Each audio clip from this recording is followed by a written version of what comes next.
10,000ची तूर झाली, खर्च 92,000 आहे. कापूस निघाला 1.5 लाखाचा, खर्च झाला 1,72,000. तुम्ही येडे होऊ नका.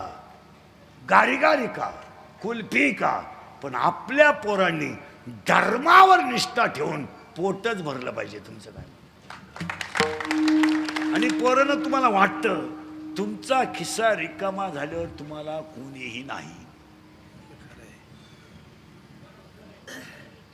तुम्ही कशालाही कुठे करता. आणि लोक म्हणतात इंदुरीकर नालायक आहे. मी महानालायक आहे, नुसता नालायक नाही, महानालायक आहे. पण आपल्या पोरांना आम्ही बोललंच पाहिजे तुमचं काय.